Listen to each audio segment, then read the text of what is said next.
Pascaline, je pense que tu enregistres des enregistrements. Peut-être tu vas nous aider à télécharger ça pour que je puisse partager. Ok.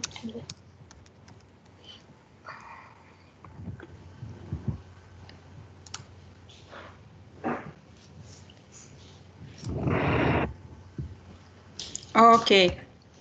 Donc, aujourd'hui, je pense que la seule fonctionnalité qui nous reste à apprendre, c'est les actions dynamiques. Les actions dynamiques, c'est cette section-ci-là, c'est tout ce qui concerne les événements dans notre page. Donc, je vais aller un peu faire venir ici. Donc, quand on parle de Dynamic Action, donc c'est tout ce qu'il y a comme événement. Alors, les événements peuvent être sur n'importe quoi. Ça peut être un clic. Ça peut être un change. Bon, ça, ce sont les deux événements que nous avons le plus souvent, les événements communs, je dirais pour des débutants à faire, le click, le change, quoi d'autre?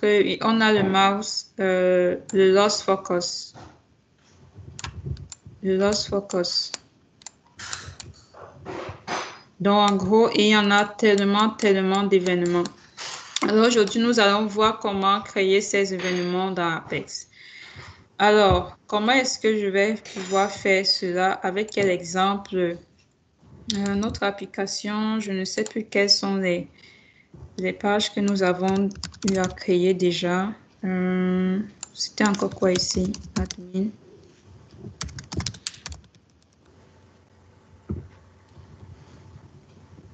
OK. OK, là, nous avons vu les listes ici. Je vais essayer de retourner un peu ça. Donc, qu'est-ce que je peux avoir comme événement? Le menu ici.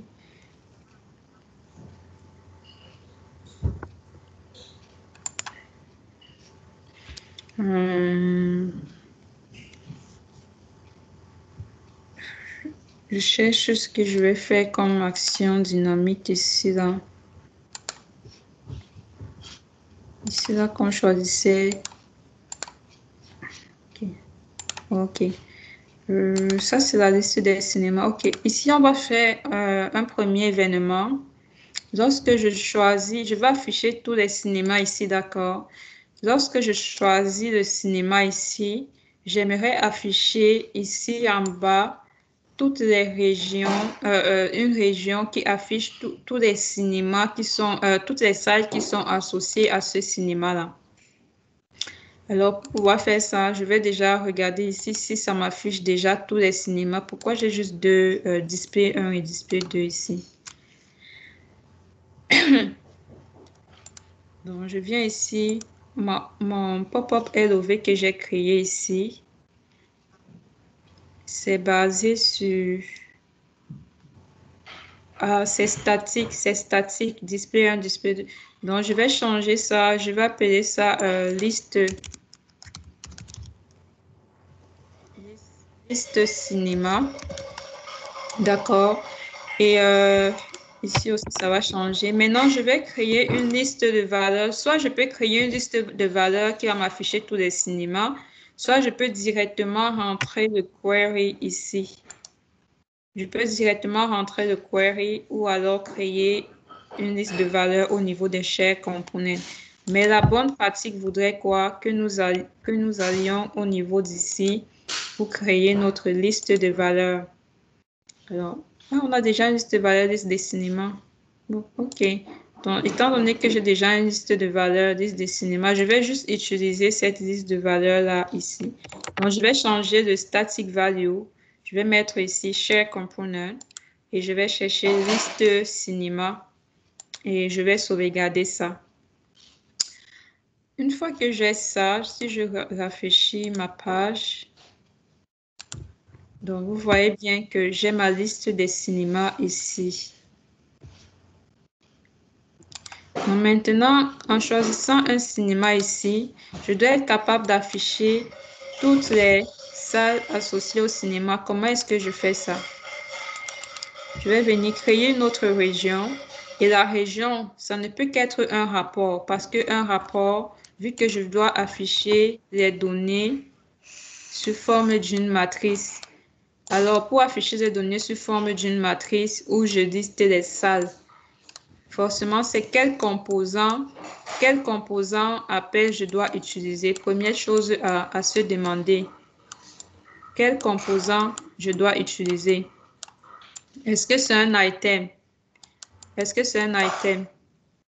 Ça ne peut pas être un item parce qu'un item est une variable qui contient une seule information. D'accord? Alors que moi, je suis supposée retourner plusieurs informations. Dans ma tête directement, je dois penser à un rapport. D'accord? Maintenant, vous allez choisir, vous allez réfléchir sur quel type de rapport vous allez prendre. Est-ce que c'est un CR? Est-ce que c'est un IR? Est-ce que c'est un IG? D'accord?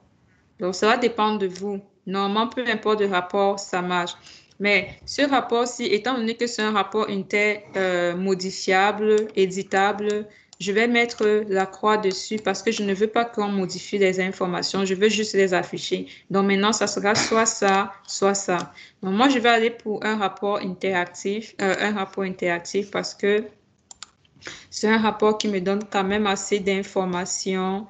Donc, je vais prendre Interactive Report ici. Ça me donne assez d'informations sur les recherches, si je veux faire des recherches sur le rapport. Alors maintenant, ici, c'est intéressant. Qu'est-ce que je dois entrer comme query ici? Qu'est-ce que je dois entrer comme query? Qui a l'information? C'est quoi le query qu'on doit mettre ici? Moi, je fais un select qui va joindre chaque salle à son cinéma. Oui, c'est... Oui, on va select salle from... Bon, select être nom à partir de la salle du cinéma et salle cinéma, vu que c'est ça qui les met en relation. Ok, salle, virgule, salle cinéma. Et cinéma aussi. Et cinéma aussi. Ok. Maintenant, on va les mettre en relation. Ok. Ouais, donc on commence par quoi? Chaque salle égale à salle ID. A.id. Oui, égale à salle cinéma.id cinéma. Je peux faire bien. Oui, et on dit aussi le cinéma à salle cinéma. Donc, B.id avec quoi? Non. B.id cinéma. on a déjà mis cinéma, vu que c'est salle. Vu que. Non, Ici, non, au niveau du web, la première condition, oui. ID salle. ID salle. Oui, et en bas, c'est ça, ID cinéma, et on lit avec le cinéma. Ok. Avec CID. C'est ça? Oui. J'ai oublié une virgule ici. Oh, j'ai encore mis une virgule ici. Ok. La colonne est ambitious define. Vous savez ce que ça veut dire cette erreur? Donc, quand je... Donc, Ambitious define, ça veut dire que la colonne nom, on la retrouve dans ici et quelque part ici ou quelque part ici. Donc, il faut que je précise dans quel... Le nom, si ça vient de d'où, de quelle table. Donc, je vais mettre A.salle. D'accord. Et là, je sauvegarde. Mais est-ce que la requête, elle est suffisante? Là, elle est en train de relier chaque salle avec son cinéma. Mais moi, ce que j'aimerais faire, donc si je rafraîchis ça, donc je vais fermer ici. Si je rafraîchis ça, j'ai toutes les salles, salle 1 et tout qui sont affichées. Mais maintenant, si je change mon cinéma ici, tu vois que ça ne m'affiche pas les salles de ce cinéma-là. Il faut une condition. Ouais, il faut que je rajoute une condition. Euh, je vais prendre pour le cinéma sélectionné. Oui. Donc, CID doit être égal à cette variable-ci. On est d'accord? Donc, CID doit être égal à cette variable-ci. Comme ça, la variable-ci contient l'ID du cinéma. Et cet ID du cinéma-là, j'ai besoin, c'est uniquement les salles de ce cinéma que je vais aller chercher. Donc, je rajoute un where. J'espère qu'on est tous d'accord. Maintenant, la requête, elle est maintenant correcte. Maintenant, l'interaction n'est pas correcte parce que quand je fais le changement ici, il faudrait que on change. Quand je fais un changement ici, je sois en mesure de rafraîchir cette région. Donc, il doit y avoir une action qui va rafraîchir ça pour me ramener de nouvelles données. Et comment est-ce que je fais ça? Je fais ça grâce au Dynamic Action. Donc, il me faut ajouter une action dynamique qui va pouvoir me permettre de faire ce filtrage-là. Et comment est-ce que je fais l'action dynamique? C'est au changement. Ce n'est pas un clic, c'est un change. Donc, au changement de ça, qu'est-ce que je fais? Je rafraîchis cette région. Je vais rappeler ma région liste des salles. Je rafraîchis ma région qui s'appelle liste des salles. Donc, je viens de changer son nom. Alors, pour faire l'action dynamique au changement de liste cinéma ici, je vais faire un clic droit et je vais faire Create Dynamic Action. Create Dynamic Action. Je clique là-dessus. Du coup, ça va me créer deux éléments comme ça. Donc, le premier élément ici, ça sera l'événement. Et le deuxième ici, ça sera l'action. Événement, action. Événement, action. Donc, premièrement, l'événement, c'est quoi? C'est quel genre d'événement? L'événement ici, c'est tel que vous pouvez voir. Je vais essayer de fermer mon design vu que je ne travaille pas avec la page de design. Donc, on peut voir que l'événement ici, c'est change. D'accord? Et c'est normal parce qu'il y a un changement au niveau de cet item. On change de quoi? De l'item list name. Donc, après, ça automatiquement générer l'événement pour moi.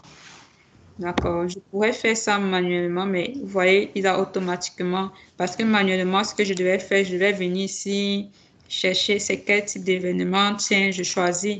Ensuite, l'événement a lieu sur quel type d'élément, est-ce que c'est sur un bouton, est-ce que c'est sur une région, c'est sur un item, je choisis item. Maintenant, c'est quel item, je choisis l'item dont il s'agit. D'accord. Est-ce qu'il y a une condition pour que cet événement s'exécute? Non, il n'y a aucune condition. Donc, tout le reste des paramètres, là, je laisse ça inchangé. Maintenant, l'action, au niveau de l'action, qu'est-ce qu'il faut donc faire après le changement? Moi, l'action que je dois faire ici, c'est de rafraîchir. L'action ici, c'est de rafraîchir ma région. D'accord? Donc, à action ici, là, par défaut, après ça, générer show, mais je ne suis pas en train de faire un show, je suis en train de faire un refresh. Donc, je vais chercher l'action refresh qui est rafraîchie. Donc, l'action refresh. Maintenant, on va me demander qu'est-ce que je veux rafraîchir. Est-ce que c'est un item? Non, c'est une région que je vais rafraîchir.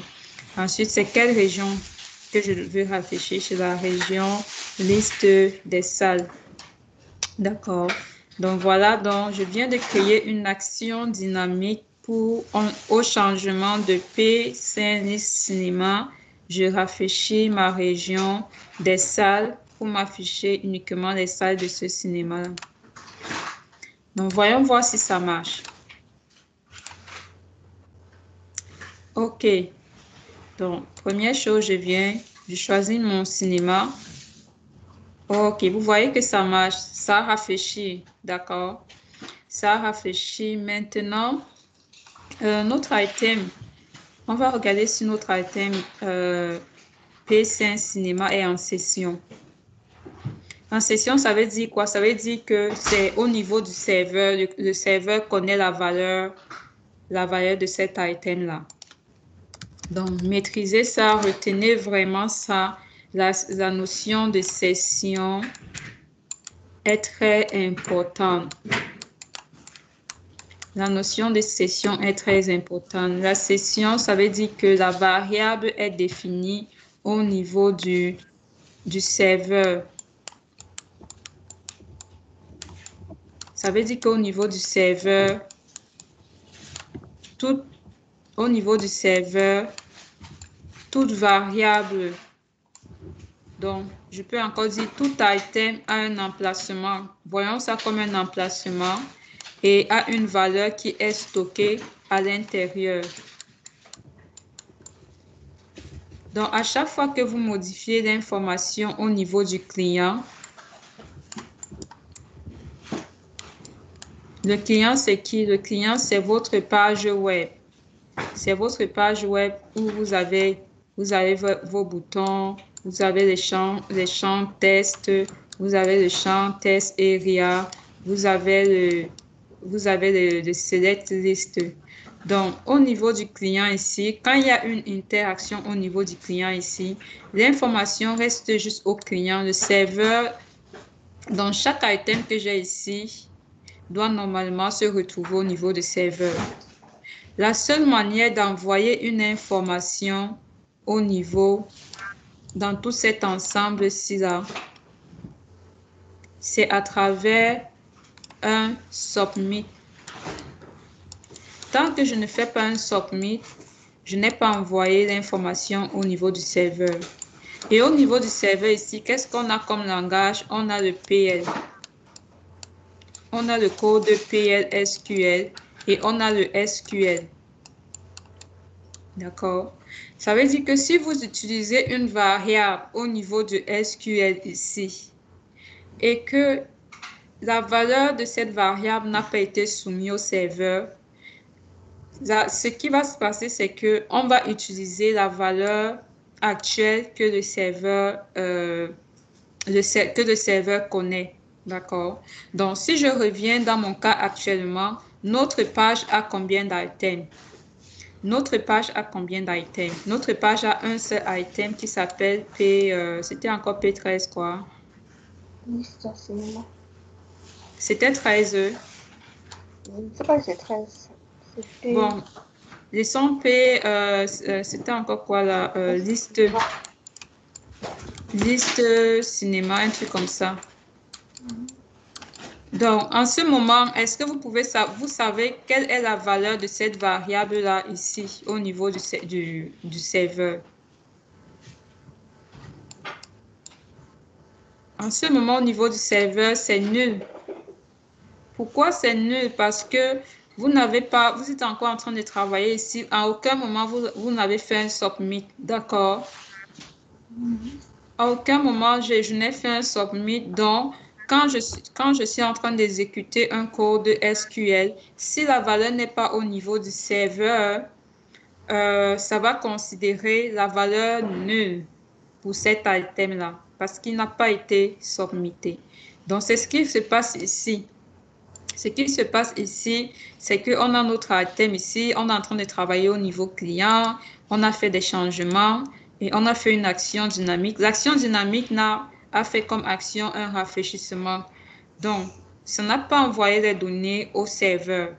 Du coup, notre champ ici, si on le regarde, si c'est au niveau du serveur, forcément, sa valeur va se retrouver dans la session. Donc, vous voyez que mon item n'est pas dans la session. Ça veut dire qu'au niveau du serveur, c'est nul. Du coup, quand je fais le rafraîchissement, ça va rafraîchir la région ici. Donc, en rafraîchissant la région ici, ça va exécuter le code SQL qu'il y a à l'intérieur de la région. Donc, en exécutant dans le code SQL, donc on se retrouve ici en train d'exécuter le code SQL, d'accord?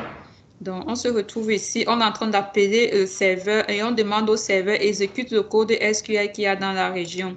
Donc, le serveur va exécuter, mais il va essayer d'accéder à la valeur de P15 list, de P5 list cinéma qu'il a au niveau du serveur. Et cette valeur-là est nulle. Du coup, ils sont en train de chercher donc de faire CID égale à nul. Cette requête ne va pas retourner de résultat. On est d'accord? Parce que vous êtes en train de lui dire, retourne-moi, va chercher le cinéma dont l'ID égale à nul. Est-ce qu'il y a un cinéma dont l'ID égale à nul? Non. Du coup, ça va faire la recherche, ça ne va rien trouver et ça n'affiche aucune donnée comme vous voyez là. Alors, qu'est-ce qu'il faut faire pour que ça marche? Il faudrait que notre paramètre ici soit renvoyé au niveau du serveur. D'accord? Donc, ce que nous devons faire, c'est quoi? Renvoyer P5 liste cinéma au serveur. Donc, je dois faire un push. Je dois faire un submit. Autant pour moi, le mot push n'est pas bon. Je dois faire un submit de cette valeur-là. Même submit n'est pas très bon. En tout cas, je dois envoyer ça au niveau du serveur. D'accord. Et pour envoyer ça au niveau du serveur, normalement, quand on fait un submit, c'est soit à travers un bouton, qui fait un submit. Donc, un bouton peut faire un submit. Ou alors une action, une dynamic action. Une dynamic action peut également faire un submit avec du JavaScript. On va voir les différentes manières de faire ce submit-là. Maintenant, une région aussi. Dans une région également, on peut faire un submit. Et c'est ce que je vais vous montrer là. Comment est-ce que notre région peut faire ce submit-là, peut envoyer des variables au niveau du serveur. Donc, pour que ma région envoie ça au niveau du serveur, il y a une partie définie au niveau de la région ici qui s'appelle Page Item to Submit. Dans ce Page Item to Submit là, il faudrait que je spécifie ici quelles sont les variables que je veux rafraîchir au niveau du serveur. Je vais juste mettre ça là comme ceci. Je pouvais comme venir ici, je choisis aussi. Je choisis mes variables à mettre au niveau du serveur et je sauvegarde. Donc, du coup, qu'est-ce qui va se passer? Quand le changement va être déclenché ici, l'écoute va se passer ici. Oh, il y a eu un changement sur l'item-ci. Directement, déclenche-moi le refresh. Le refresh de quoi? De la région liste des salles. On va venir dans la région liste des salles. Oh, on va rafraîchir ça. Il y a un code SQL là. Exécutons le code SQL. Oh, il y a une variable ici. Envoyez la variable là au serveur avant de l'utiliser. Donc, Apex va d'abord envoyer ça au serveur avant de l'utiliser ici pour retourner le résultat. Bon, voilà un peu le cheminement qu'il faut faire. Là, maintenant, je vais réessayer pour voir si notre code marche. Donc, je vais revenir, je vais prendre Aqua. Le refresh s'est fait. On va voir si notre variable a été envoyée dans la session. OK, on voit très bien que notre variable maintenant est en session, alors que tout à l'heure, on ne l'avait pas. Ça veut dire que c'est correct. Et on peut voir la valeur qui a été sauvegardée. Donc, du coup, en faisant ça, notre valeur n'est plus nulle. On voit bien que ça, maintenant, 23. Maintenant, quand on va exécuter notre code SQL, qu'est-ce qui va se passer? Le code SQL va aller exécuter where CID égale à 23 et on va essayer de voir quelles sont les salles de cinéma avec 23. Donc, je vais me connecter à mon SQL Developer juste pour exécuter la requête pour voir vraiment si la salle, si le cinéma avec l'ID 23 n'a vraiment pas de salle. OK, je vais me connecter sur Classroom.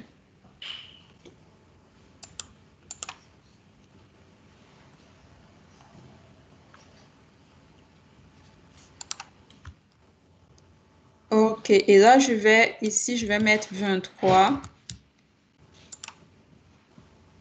OK, on voit bien qu'il y a vraiment pas de salle de ça défini dans ce cinéma-là, ce qui est correct.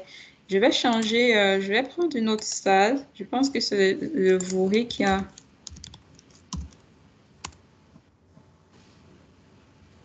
Vous voyez, au changement du Vaury directement, ma région a été rafraîchie et on a trouvé 2 salles correspondant à ce cinéma-là. Si je regarde dans ma session, vous allez voir que ma session a été mise à jour parce que ce changement-ci a déclenché le rafraîchissement de cette région. Et cette région, qu'est-ce qu'elle fait?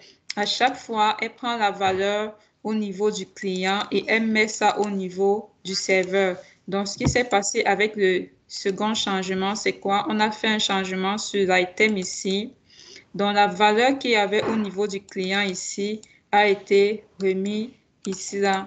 Donc, on a écrasé ça et on a mis 5. Apex le fait comme ceci. C'est comme ça que les actions dynamiques, là, marchent. Et toujours, à chaque fois, il faudrait vous rassurer que lorsque vous exécutez un code PLSQL, quelle est la valeur de votre variable en session?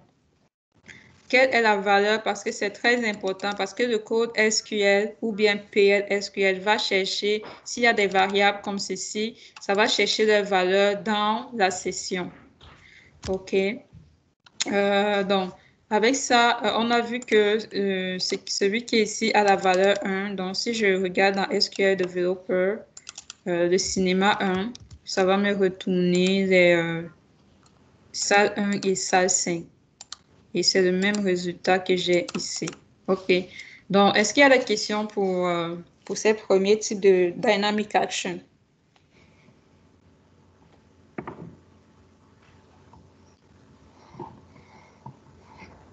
Non. OK.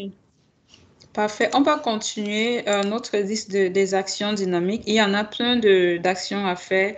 Donc, ici, au lieu de faire une action rafraîchie, on pourrait faire une action au changement. On pourrait faire une action submit. Alors, je vais sortir de la page et je vais revenir. Vous voyez que quand je sors de la page, je reviens, les éléments de ma page ne sont pas effacés, d'accord? Si je voudrais que les éléments soient effacés, pourquoi ce n'est pas effacé? Parce que l'item-ci est resté en session. Et comme c'est resté dans la session, du coup, quand je reviens et si je ne vide pas ma session, Apex va continuer à voir que la valeur de P5 list, c'est 1. Et c'est pour cela qu'on a ces données-là qui restent intactes. Alors, pour vider mon cache, pour vider ma session quand je viens, il faudrait que quand je clique ici, je viens ici, vide le cache. Alors, comment faire cela? Pour faire cela, je vais aller au niveau de mon menu de navigation et je vais chercher ce lien-là, le lien qui mène vers la page 5. Le lien qui mène, c'est liste de cinéma. Ce lien-ci là. D'accord? Donc, en cliquant dessus, il mène sur la page 5. On voit ici qu'en cliquant dessus, je ne vide pas le cache. Donc, pour que ça vide le cache, à chaque fois que je viens, pour que je puisse faire de nouvelles recherches, je vais mettre 5. Ça va dépendre de votre application, hein. Je ne dis pas qu'à chaque fois, on veut vraiment vider le cache. Ça se peut qu'on aimerait garder la recherche passée. Si c'est le cas, en ce moment, ceci, c'est correct. Je vais juste vous montrer comment est-ce qu'on vide le cache. Il y a vraiment différentes manières. On peut le faire directement comme ceci, en pointant sur la page. Dans le lien qui pointe sur la page, je mets le numéro de la page que je vais vider ici. Donc, c'est le numéro, le clear cache ici, c'est le numéro de la page.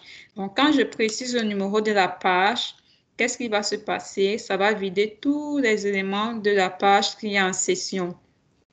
Donc, ça va venir ici, regardez, dans la page 5, dans la session, page 5, tous les éléments qui sont en session, ça va les mettre en nul. D'accord? Donc, c'est ce qui va se passer. Donc, je fais ça, je sauvegarde et je sors et je reviens. Vous voyez que ça a remis tout à nul. Donc, si je repars dans ma session, vous voyez que mon P5 item a été reseté à nul. D'accord? Sa valeur a été mis à nul. Donc, c'était juste une parenthèse. Maintenant, je vais faire une deuxième action dans laquelle, au changement de mon item ici, je vais soumettre ma page.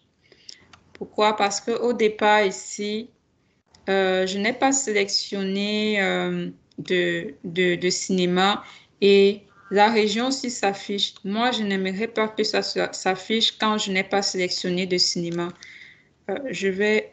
Avant de faire cela, je vais d'abord retourner dans la page et je vais changer le template ici. Parce que là, c'est le template interactif. Je vais choisir le template standard. Comme ça va m'afficher aussi une région titre comme ceci, comme je vois ici là. Et je vais nommer ma région liste des salles.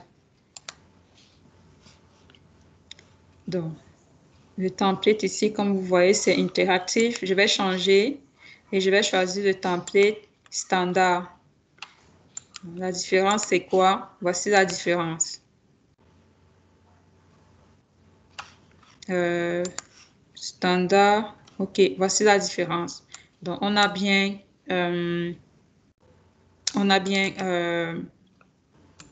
le titre ici. OK, deuxième chose que je vais vous montrer. Si on ne trouve pas les données dans notre rapport, on pourrait configurer le rapport de manière à ce qu'il affiche aucune donnée trouvée. Où sont les attributs encore? Ah, ils ont changé cette affaire-ci là. Où sont les attributs du rapport? Ils ont changé ça. Ah, ils ont changé vraiment. C'est maintenant ici. OK. Donc, je clique ici. Je viens au niveau des attributs ici. Et au niveau de nos data forms, je mets aucune salle n'a été trouvée. D'accord? Ça, c'est l'information qui sera affichée ici quand il n'y a aucune donnée. Donc, si je rafraîchis ça, donc vous voyez, aucune salle n'a été trouvée. Là, c'est correct. Maintenant, qui peut me dire comment est-ce que je vais cacher cette région si ça est vide?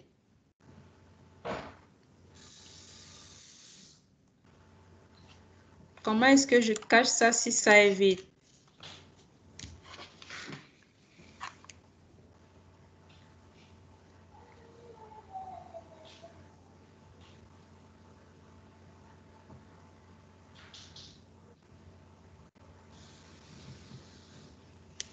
Personne ne sait. Alors, Oui, alors Pascaline. la question c'était quoi en fait? Comment est-ce que je fais pour cacher ça si l'item si est vide? Je ne voudrais pas afficher ça lorsque l'item si est vide. On passe à la région cache-petit, soit Méride. Je sais pas si c'est possible. C'est pas juste le titre, c'est toute la région que je veux cacher quand l'item si est vide. Tu peux écrire un code. C'est-à-dire que si l'item là est vide, cache la région qui suit. Oui, on fait ça comment? Je ne sais pas. J'ai l'idée, mais je ne sais pas. Ok, je viens ici au niveau de... Parce que c'est au niveau de la condition, au niveau de chaque région, vous permet d'afficher ou pas une région. Donc, server-side condition vous permet de décider oui ou non vous voulez afficher une région. Et maintenant, la condition peut être différents types. Ça peut être déjà, après ça définit déjà ces différents types-ci. Donc, la condition item is not null. Ça veut dire quoi? Affiche-moi la région si l'item n'est pas nul. D'accord? Si l'item n'est pas nul. Donc, ça cadre avec cette condition-ci. Je peux déjà soit je veux choisir vraiment ce que Apex me propose. Et il me demande de choisir de quel item tu voudrais. Donc, là maintenant, ça veut dire quoi? Affiche-moi cette région si P15 du cinéma n'est pas n'est pas nul. Donc, s'il est nul, il n'affiche pas. Oui, s'il est nul, il n'affiche pas. Donc, vous voyez, il n'affiche. Là, maintenant, il n'a pas affiché. Donc, je peux directement utiliser la condition d'Apex comme ça. Ou alors, moi-même, je peux créer ma condition en faisant mon propre code PLSQL. Donc, Apex, ça fait ça vraiment pour les gens qui ne connaissent rien en programmation. Ils peuvent directement déjà utiliser les conditions prédéfinies comme ceci. D'accord. Donc, moi, je vais choisir mon propre. Ils ont vraiment changé le truc ici. Est-ce que c'est expression? Oui, c'est expression. Avant, c'était PLSQL. Ils ont maintenant mis ça en expression. Donc, je vais choisir le type expression. Et ici, je vais entrer moi-même mon code. Dans mon code, je vais dire affiche ça si ceci is not nul. Donc, si ceci n'est pas nul, affiche ma région. C'est la même chose que fait de l'autre manière. D'accord? C'est la même chose. Donc, du coup, ça résout mon problème. Quand j'arrive, si je n'ai pas choisi le cinéma, je n'affiche pas la liste des salles. On est d'accord, non? Et maintenant, je vais changer mon action dynamique en change. Je voudrais faire, vous voyez, parce que c'est caché. Pourquoi est-ce que ça n'a pas rafraîchi ma région? Ça n'a pas rafraîchi ma région parce que au départ, ma région était déjà cachée, d'accord? Du coup, quand j'exécute le changement, l'action dynamique on change de ceci, rafraîchir la région, ça va vouloir rafraîchir la région, mais ça ne va pas trouver la région parce que la région est cachée. Du coup, ça essaie de rafraîchir une région qui est cachée, ça ne trouve pas. C'est la raison pour laquelle je vais changer dans mon action dynamique. Au lieu de faire un refresh, ce que je vais faire un code JavaScript. Je vais faire un code JavaScript et dans le code JavaScript, je vais faire un submit. D'accord? Je vais soumettre la page. En soumettant la page, ça va envoyer les données en session. Et ça va envoyer les données en session et ça va recharger la page. Qu'est-ce qui se passe quand on fait un submit? C'est comme toute autre page sur les réseaux sociaux, ou bien je dis même sur les réseaux, toute autre page web. Quand vous faites un submit, vous êtes ici au niveau du client. D'accord? Au niveau du client, ici, vous avez votre code HTML avec les boutons, les formulaires et tout ça. Quand je fais un submit, les données sont envoyées ou dans la session au niveau du serveur. Les données sont envoyées au niveau du serveur. Une fois que les données finissent d'être envoyées au niveau du serveur, on réaffiche le client. Donc, il y a cet aller-retour là qui se fait toujours. À chaque fois qu'on fait un submit, il y a un aller-retour. Donc, on envoie au serveur. Le serveur finit de faire ses calculs et il retourne au client. Donc, c'est la même chose ici. Donc, pour faire un submit, je peux utiliser la fonction d'Apex, apex.submit. D'accord. Et cette fonction-là, qu'est-ce qu'elle prend? Elle prend le nom de la requête que vous êtes en train de vouloir faire. Donc, moi, je vais appeler le nom de ma requête refresh. C'est tout ce que... Donc, voilà comment en Apex, on peut soumettre une page en utilisant Apex Submit. Il y en a plusieurs manières de faire ça, mais ça, c'est l'une des manières. D'accord. Dans le JavaScript, la seule manière en JavaScript dans Apex pour soumettre une page, c'est utiliser la fonction Apex Submit. Parce que là, je suis en train d'exécuter un code de JavaScript ici. Alors que tout à l'heure, j'avais choisi comme action, j'avais choisi un refresh. Là, j'ai changé mon action. Maintenant, mon action, c'est un JavaScript code et je fais un appel submit. Donc, en cliquant maintenant sur mon bouton, sur mon item ici au changement, ma page sera submittée et je vais revenir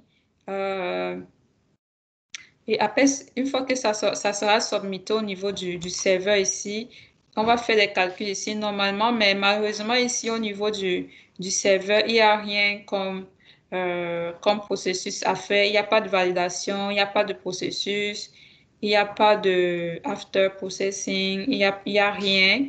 Donc, on va venir ici et ensuite, on va retourner au niveau du client ici. On va exécuter tout ici, tout ici. Et on va arriver au niveau d'ici, de cette région-ci. Quand on va arriver ici au niveau de cette région, Apex va regarder la condition pour afficher la région. C'est que l'item-ci ne soit pas... la condition est encore où? La condition, c'est que l'item-ci ne soit pas nul. Or, la condition ne sera pas nulle. Pourquoi? Plist cinéma ne sera pas nul. Du coup, ça va afficher la région. Est-ce que vous pouvez m'expliquer pourquoi ça ne sera pas nul?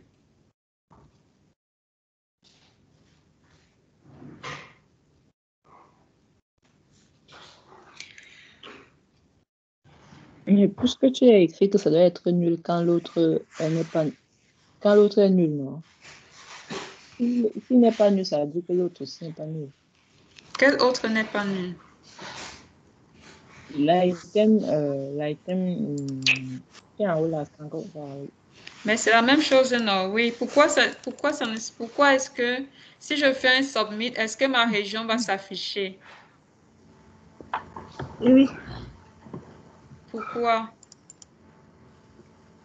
ça va s'afficher parce que, comme vous avez expliqué, le submit envoie une requête, après ça affiche le résultat à l'écran.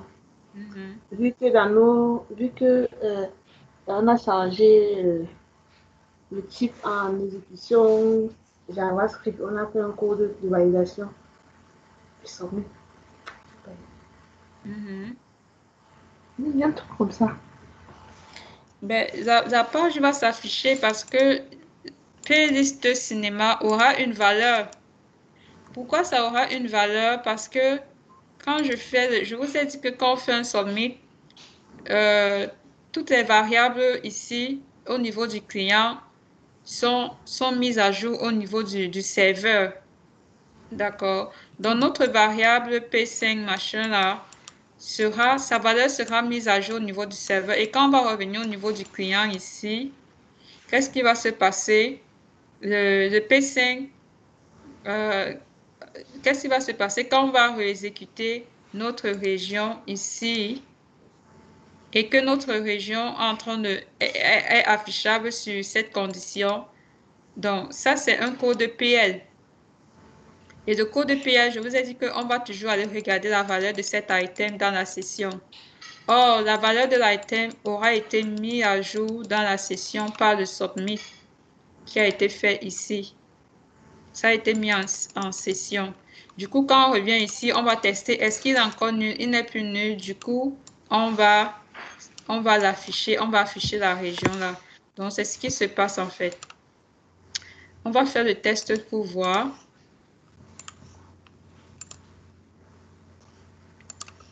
Donc, si je reprends Vori, donc je peux même reprendre n'importe quoi.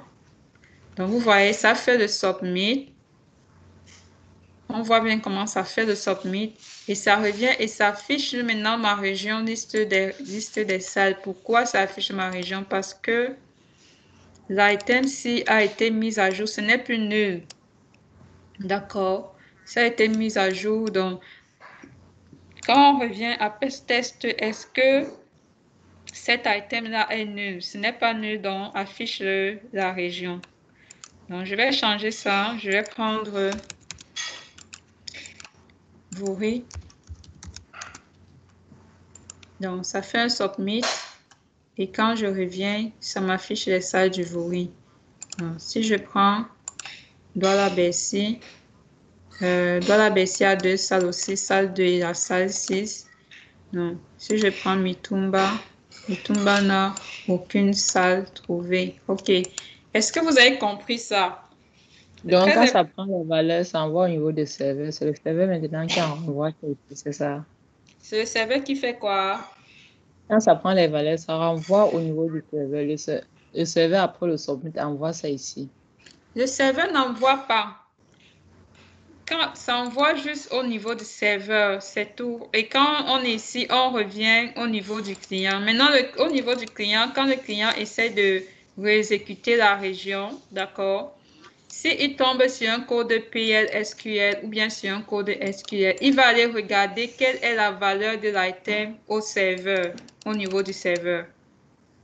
Ce n'est pas que le serveur envoie les valeurs au client et non. C'est le client qui va aller regarder au niveau du serveur quelle est la valeur des différentes variables qu'il est en train d'utiliser là.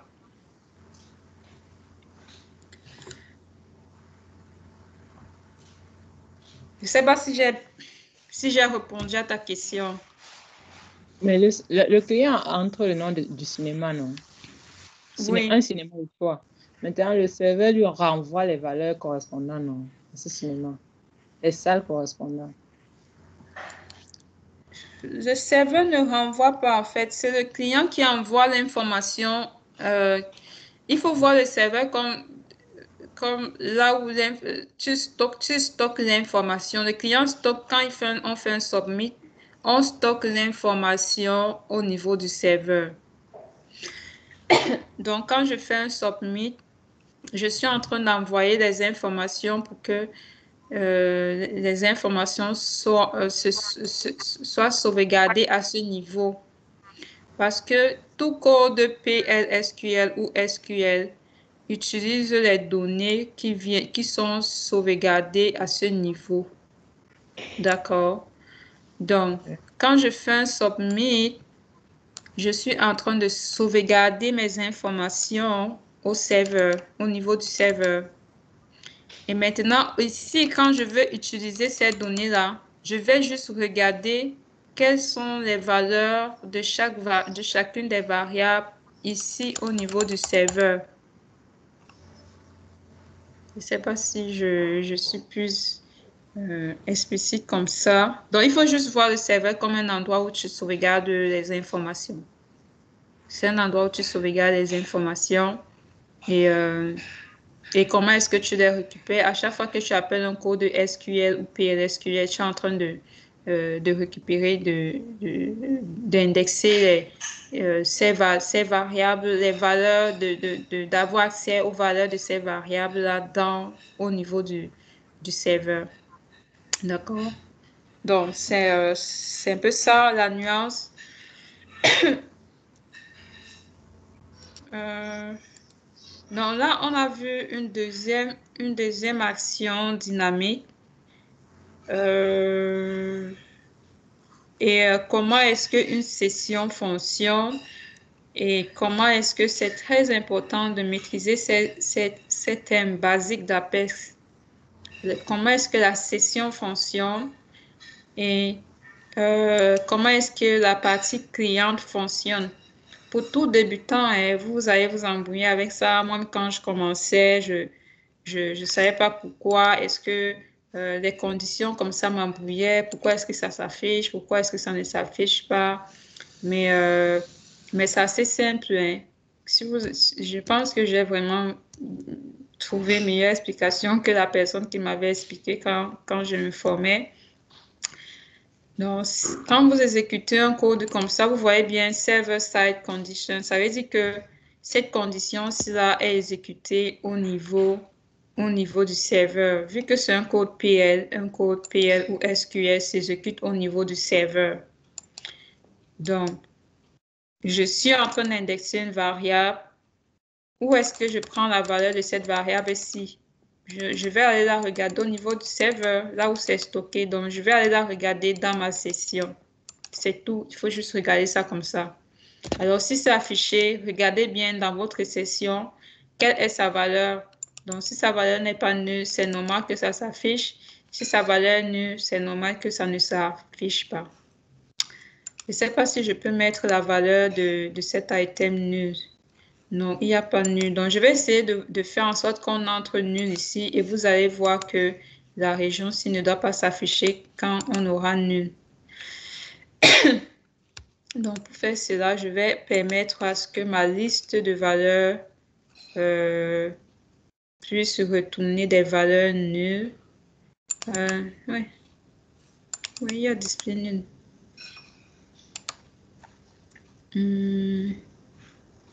Pourquoi ça n'affiche pas le nul alors si j'ai display nul? Ok. Aïe,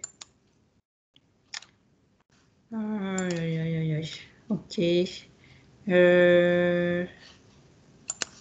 Ok. Si je vais mettre... C'était encore où là?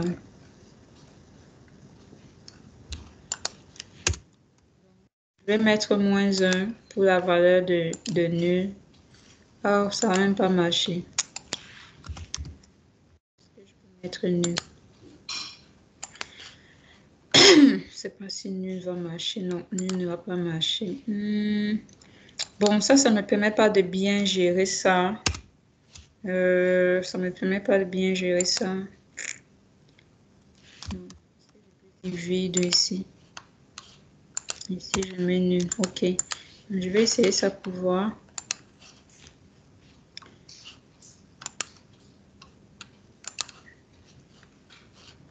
Ok. Réfléchir. Donc, si je prends le vide ici, donc vous voyez que ça n'affiche rien parce que c'est nul. Les autres, ça va afficher la région liste des salles, même si ça ne retourne rien. Mais juste parce que le champ s'il n'est pas vide, ça m'affiche cette région. Mais le jour où ça sera vide, vous voyez, parce que lui, il est maintenant nul. Il n'y a rien à l'intérieur. Du coup, quand on arrive ici, on dit la condition pour exécuter ça vraiment, c'est que l'item là ne soit pas vide. Mais comme là, c'est vide, du coup, la région salle ne s'affiche pas. OK. Voilà. Maintenant, on va créer une autre forme de dynamic action qui va ici m'afficher, ok, ici, liste des cinémas de la liste des salles du cinéma temps. Donc ici, là, au niveau du titre, je voudrais afficher, ça c'est déjà un peu plus avancé. Je voudrais afficher ici la liste des cinémas et ici, je voudrais préciser de quel cinéma il s'agit. Alors, pour faire cela, je vais juste rajouter liste des salles du cinéma. Et là, il me faut mettre le nom du cinéma. Alors, comment est-ce que je vais trouver le nom du cinéma? Là, je vais me créer un deuxième item que je vais appeler nom. Je vais appeler nom cinéma. Et cet item sera un item caché. Caché, pourquoi? Parce que je ne veux pas qu'il soit affiché ici dans ma page. Mais par contre, je vais l'utiliser. Il va quand même contenir de l'information. Je cache juste parce que je ne veux pas le voir. Je ne veux pas voir cet item affiché ici au niveau de ma page. Donc, je vais le cacher, d'accord? Et maintenant, comment est-ce que euh, je vais assigner une valeur à cet item? Donc, quand on va cliquer ici au changement de cet item-ci là, je vais écrire un code SQL qui va aller me chercher le nom de ce cinéma et sauvegarder ça dans la variable que je viens de créer. D'accord? Donc, on va faire ça comment? On va venir ici. On va créer une action. Je vais enlever le test que j'ai fait ici avec vous. C'était juste pour vous montrer quelque chose. Je vais enlever ça et je vais remettre ici au niveau de l'action. Ici, je vais remettre le refresh. Ok. Et ici, je vais faire une action on change la première action avant de faire le refresh, d'accord? La première action que je voudrais faire, ça sera exécuter. Je vais exécuter. Est-ce qu'ils ont exécuté SQL? Exécuter JavaScript. Exécute server-side code. Server-side code, c'est, comme je vous ai dit, quand on parle de server-side code, c'est du côté SQL ou bien PL/SQL. Donc, je vais prendre ça, server-side code. Et là, ouf, il y a juste du PL. OK, est-ce qu'on ne peut pas exécuter du SQL?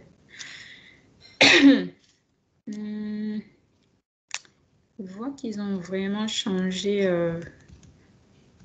SQL. Oh, OK, set value. Je vais utiliser set value. Et dans set value, il y a SQL statement. Vous voyez, il y a SQL statement. Donc, il y en a tellement d'actions.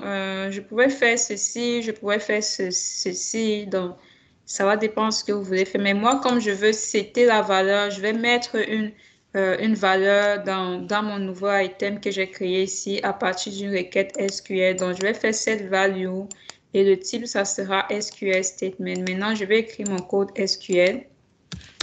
Mon code SQL, ça va me faire select nom from cinéma.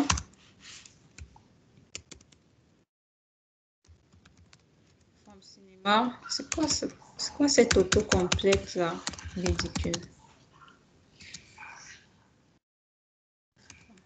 From cinéma, where ID égale à P5 ID. D'accord. Est-ce que ma requête elle est correcte? Donc, je m'en vais chercher le nom du cinéma. D'accord. Where ID égale à P5 ID. Alors là, je suis en train d'exécuter une requête SQL. Alors, en exécutant cette requête SQL, il faudrait que P5 List Canada soit dans la session. Si je ne mets pas ça dans la session, je risque d'être en train de faire une requête sur une valeur nulle ou bien une valeur pas correcte. Donc, il faudrait que je soumette ça à la session en utilisant item to submit. D'accord? Et je vais soumettre liste cinéma. Alors, une fois que j'ai fait ça, donc là, ma requête va prendre le changement que j'ai fait ici au niveau de liste cinéma. Ça peut être 1, ça peut être 23, ça peut être n'importe quoi. Ça met la valeur dans la session et maintenant, je peux utiliser cette valeur-là au niveau de ma requête ici pour retourner le nom du cinéma. Maintenant, l'item qui sera affecté par ce changement, ça sera le nom cinéma. Donc là, on va setter la valeur de cette variable-là. D'accord? Alors, une action dynamique peut avoir plusieurs actions comme ceci, qui peuvent s'exécuter séquentiellement ou alors ça peut s'exécuter de manière non séquentielle. Alors, pour que ça s'exécute de manière séquentielle, quand on lance ceci, si à l'intérieur, cette opération est une opération qui n'est pas séquentielle, donc une fois que je lance ceci, comme c'est un code SQL qui n'est pas séquentiel, la deuxième action qui est en bas ici peut s'exécuter avant. Donc, on peut faire le refresh alors que le résultat de la requête SQL ici n'a pas encore été terminé. Du coup, ça peut fausser les calculs vu que le refresh doit se faire après que le set-ci soit terminé. Du coup, pour faire attendre l'action-ci là, il faudrait que ici, à ce niveau, je spécifie wait for result. Donc, il faudrait que je spécifie wait for result. C'est déjà automatiquement coché par Apex. Comme ça, la prochaine action qui est ici doit attendre que cette action finisse pour commencer l'exécution de celle qui suit. OK, je pense qu'avec ça, on est correct. Et ici, ça va rafraîchir ça et ça va soumettre aussi liste cinéma. Donc, rendu à ce niveau, je vais sauvegarder ça. Maintenant, donc, on peut faire juste le test pour voir si P5 non cinéma contient le nom de notre cinéma. OK. Et là, je prends ça. Et je vais dans la session. Liste cinéma. OK. Parce que P5 non cinéma, je ne vois pas ça dans la session. Pour quelle raison je ne vois pas ça dans la session? Qui peut me dire? Qui peut me dire pour quelle raison je ne vois pas P5 liste cinéma dans la session?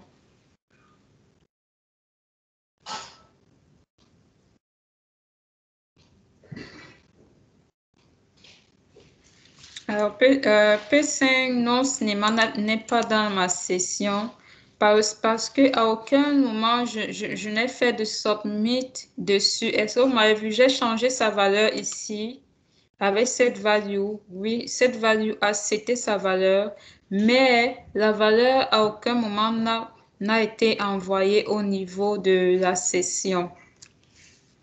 On n'a pas envoyé cette valeur-là au niveau de la session. Du coup, je peux envoyer ça au niveau de la session par plusieurs moyens. Je peux soit, après le statement ici, je peux soit créer une action, mettre au milieu ici, qui va m'envoyer ça en session. Est-ce qu'ils ont déjà créé une action pour envoyer un item à la session? Non. OK, ils n'ont pas créé. Donc, du coup, pour envoyer ça dans la session, je vais écrire juste, on fait d'habitude comme ceci. Vous écrivez un code server-side JIT PLSQL et à travers ce code-là, à travers ce code PLSQL, vous pouvez envoyer des items à la session. Donc, mon code, lui, ne fait absolument rien. J'ai juste besoin d'envoyer un item à la session qui est P5 non cinéma. Je vais rafraîchir ça et je vais essayer à nouveau maintenant DK. Alors, vous voyez maintenant que non cinéma se retrouve maintenant dans la session. Dans le cinéma, l'ID du cinéma ici, c'est 10 et le nom du cinéma qui a été choisi, c'est DK. Donc, je fais la même chose avec Vouri. Je vais regarder ma session. Donc, l'ID, c'est 1, le nom, c'est Vouri. D'accord? Ainsi de suite, ainsi de suite. Donc là, j'ai déjà une variable qui contient vraiment le nom de mon cinéma. Maintenant, comment est-ce que je l'affiche ici, là? Qui connaît comment est-ce que je fais pour afficher le nom du cinéma ici?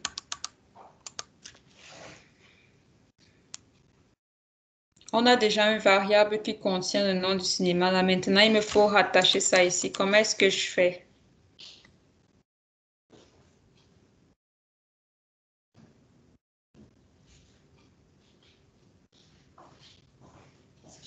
Alors, pour afficher ça ici, ce que je dois faire, c'est venir au niveau de liste cinéma ici. Juste à côté de liste des sites du cinéma ici, je mets ma variable qui contient le nom de mon cinéma. Donc, je mets mon item qui contient le nom de mon cinéma. Or, on a vu comment est-ce qu'on accède à la valeur d'une variable avec ça c'est HTML. Comment est-ce qu'on accède à la valeur d'une variable en HTML, d'une variable Apex, d'un item Apex en HTML? Qui se rappelle?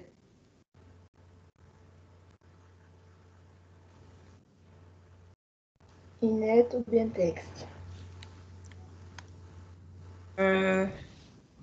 Oups, qu'est-ce que j'ai fait? C'est... qu'est-ce que j'ai fait? Donc, j'utilise le E commercial Parce qu'en PLSQL, on a vu que c'est 2 points, le nom de la variable. Mais en HTML, c'est le et commercial, le nom de la variable suivi de points. Donc ça me permet d'avoir la valeur de cette variable-là si je suis dans un code HTML comme celui-ci. Donc il faut savoir que ça, c'est un code. Ça, ici, là, c'est le HTML. D'accord? Parce que c'est ce qui va s'afficher ici. Et si on regarde bien ça, c'est vraiment, Apex Genet vraiment un H2. Ça, c'est un H2 que Apex Genet. Donc, je vais sauvegarder ceci et je vais rafraîchir. Ok, vous voyez que la liste des salles du cinéma Voury s'est affichée ici. Alors, si je continue, je prends Bastos. Bon, ça n'a pas rafraîchi. J'ai vraiment Bastos dans la session, mais cette partie-ci ne se rafraîchit pas à partir de l'action refresh ici. Le refresh ici rafraîchit uniquement le contenu, mais ça ne rafraîchit pas le titre ici.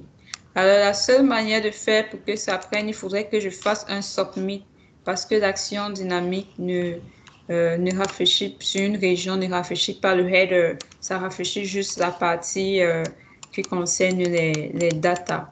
Ou alors, je peux modifier ça dynamiquement en utilisant du JavaScript, mais ça, c'est déjà avancé. Je ne veux pas encore vous embarquer là-dedans. Donc, c'est prêt comme ça.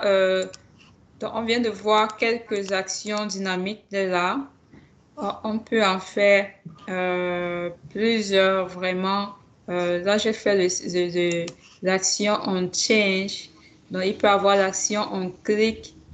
On clique là pour on clique, je crée un bouton ou bien n'importe quoi et j'attache l'événement, on clique dessus, je peux ouvrir n'importe quoi, je peux ouvrir un pop-up, je peux ouvrir une autre page, je peux faire du code PL ou bien du code SQL.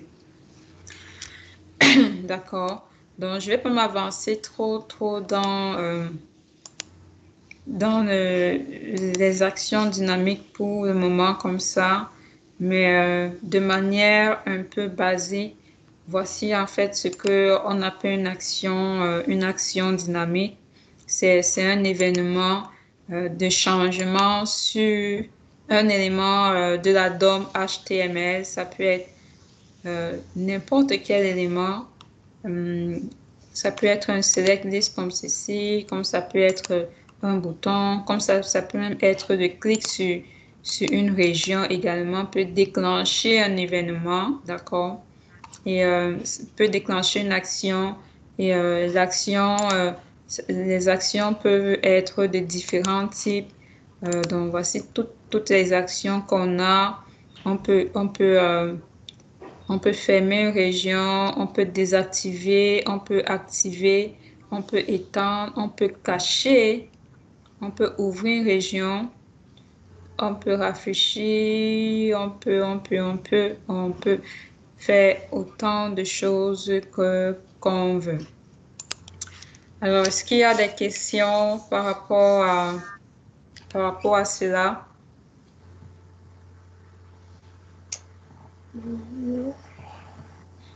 Je t'écoute alors. Moi, j'ai pas de questions. Ok, tu n'as pas de questions. Ça veut dire que tu as compris ce que c'est qu'une session Apex. Oui. Ok. All right. Et Fallon, de ton côté, est-ce que ça va?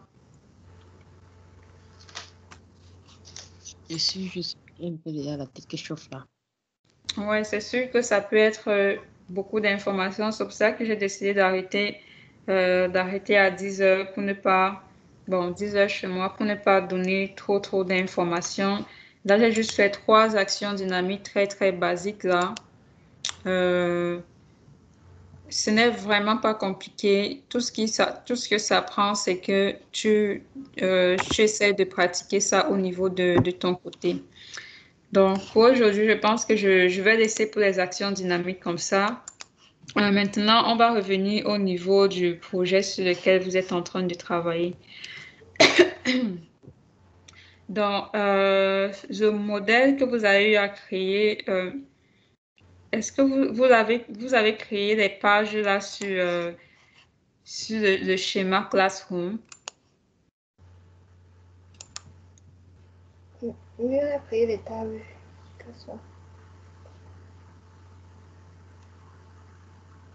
Je vois client, dépenses. OK, les clients. Les dépenses, l'entreprise, la facturation. 3 tables. Non, c'est pas 3 tables. C'est 6 tables, je crois bien. Allez. 6 tables. OK. La table des gains, il n'y a vraiment pas une table des gains parce que quand vous mettez les tables de gains comme ça, c'est comme si on doit saisir les gains là. Les gains ici, c'est un champ calculable. D'accord? Ce n'est pas une table parce que le gain sera calculé par rapport à la facturation. Exactement. Donc, si vous voulez connaître le gain, il faudrait calculer peut-être la somme des montants, par exemple ici, des gains, par exemple, sur un projet X donné. Venez calculer la somme de toutes les factures qui ont été générées pour ce projet-là, et ainsi de suite, et ainsi de suite. Et oui, il y a la date de facturation ici, donc sur une date donnée également. Donc, le gain se calcule vraiment, ce calcul est basé sur la colonne montant ici. Qu'est-ce que vous avez d'autre? OK, donc l'objectif ici, c'est normalement l'application. Je vais vous demander de la terminer d'ici la semaine, le dimanche prochain parce que ce n'est vraiment pas très, très compliqué. C'est juste, d'après ce que je vois, c'est juste des rapports et des formulaires. Il n'y a même pas trop d'actions dynamiques. Maintenant, ça va dépendre du service que vous allez offrir. Donc, moi, je vais vous laisser faire ça. Et une fois que vous aurez fait ça, je vais essayer de voir comment on va aller plus loin. Mais l'objectif de ça, c'est que vous puissiez à travers ça utiliser et maîtriser les fonctionnalités basiques d'Apex telles que nous avons déjà vues. Donc, vous devez déjà être très à l'aise de créer des pages, des breadcrumbs, des menus, de créer des formulaires, des liens, créer des liens vers d'autres, faire communiquer d'autres pages et tout et tout. C'est l'objectif de cette mini-application.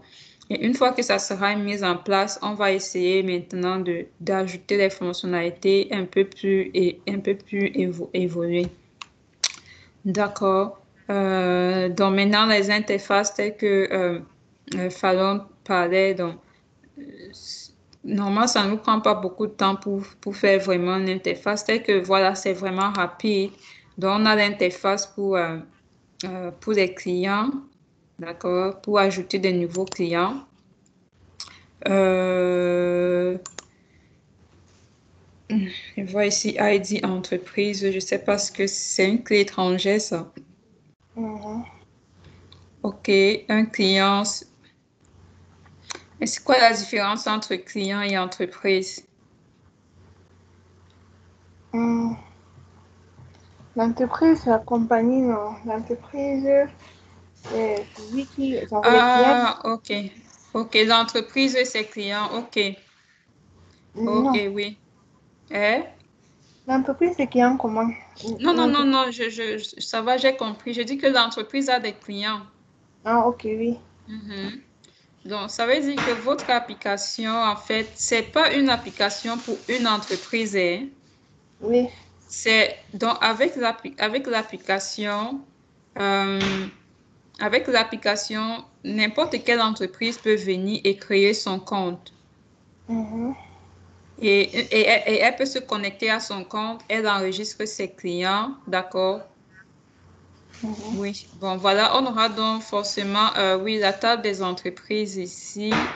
L'entreprise ici est vraiment vue comme étant, on peut dire comme un utilisateur de l'application. L'entreprise est vue comme un utilisateur de l'application. Du coup, vous avez mis ces éléments-ci. Donc, il manque le truc avec lequel, l'information avec laquelle elle va se connecter. Et le mot de passe qu'elle va aussi utiliser pour se connecter. Donc, le nom d'utilisateur. Donc, il manque un mot de passe ici parce que c'est en fait elle qui possède le compte. D'accord. Et maintenant, pour le moment, je n'ai pas voulu vous compliquer ça parce que moi, je vais rajouter que les entreprises peuvent avoir en fait des employés qui auront aussi accès à l'application et les employés auront certains rôles. Donc, les employés n'auront pas accès à toutes les informations que l'entreprise gère. Donc, ça également. On a mentionné ça, personnel gère. Il y a personnel qui a un rôle et qui travaille sur certains projets. Voilà, c'est ça. Donc, ici, il faudrait que quand une entreprise crée son compte, d'accord, qu'elle puisse créer également les comptes de ses personnels. Et avec le compte de ses personnels, elle puisse se connecter, que le personnel puisse également se connecter avec son username et son mot de passe. Donc, quand je vois votre modèle, ça ne résout pas ce problème-là. Est-ce que ça résout le problème-là? Bon, personnel, on n'a pas donné les accès. Voilà. Et pourtant, ils ont accès à l'application. Comment est-ce qu'ils vont se connecter alors? Justement, on n'a pas pensé à ça. Donc, voilà, c'est quelque chose qu'il faut modifier. Donc, et après ça, donc, vous aurez donc la table des clients, la page donc, on n'aura pas une page liste des entreprises. On n'aura pas une page liste des entreprises. Pourquoi? Parce que une entreprise se connecte directement, elle est dans son compte entreprise. Donc, on aura forcément une liste des clients de cette entreprise-là et des factures, donc pouvoir générer des factures et le personnel également, les différents utilisateurs de ces entreprises-là. Une autre table pour les différents projets, c'est quand la date de début, la date de fin. Un projet, oui, les différents projets, c'est ça. Et, et je pense qu'un projet doit avoir un type de facturation. Il n'y a pas de type de facturation ici. On a mis le type là dans plus dans facturation.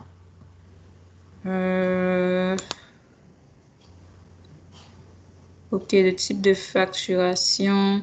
Ça veut dire qu'à chaque fois qu'on va créer une facture, il faut créer le type de facturation. Je pense que c'est beaucoup plus au niveau du projet. C'est-à-dire que si le projet, c'est comme par exemple, nous, on travaille avec Back Future. Donc, par exemple, sur le projet de maintenir le SEO, d'accord. Donc, ça, c'est l'un des projets. Bien, notre projet, maintenir le site web. On va gérer, pour chaque projet, on aura différents types de facturation. Le projet A, ça serait peut-être une facturation mensuelle, d'accord? Alors que le projet B, qui est la création du site web, c'est un projet à facturation unique. Donc, on va juste travailler sur le projet et on livre et la facture, on aura une seule facture, alors que l'autre, c'est une facturation mensuelle. Donc, je pense que le type de facturation doit être au niveau du projet ici et non au niveau de la facture. OK. Qu'est-ce que je peux rajouter? OK, je pense que c'est à peu près ça. Donc, c'est pas compliqué. Vous devez vous répartir les tâches et travailler dessus. Et travailler dessus parce que on devrait être à mesure à la fin de ce programme d'être capable de, tout le monde ici à la sortie, de prendre un projet, de gérer ça lui-même, au moins. Donc, je vais un peu vous mettre la pression d'avancer vraiment dans ceci. Donc, vous pouvez vous partager déjà les écrans. Donc, essayez de modifier le modèle avec ce que je viens de rajouter là. Il vous manque pour la gestion de la connexion là, qui n'a pas été bien fait. Et une autre personne peut gérer l'aspect connexion. Comment est-ce que euh, comment est-ce que vous allez créer l'authentification sur votre site?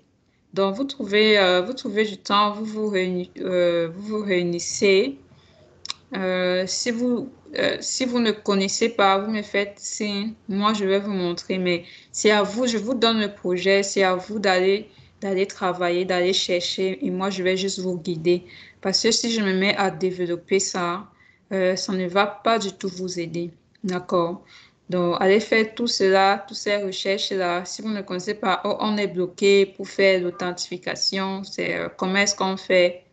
Je vous montrerai très rapidement, mais il faudrait déjà que vous ayez fait des pas de recherche et ainsi de suite.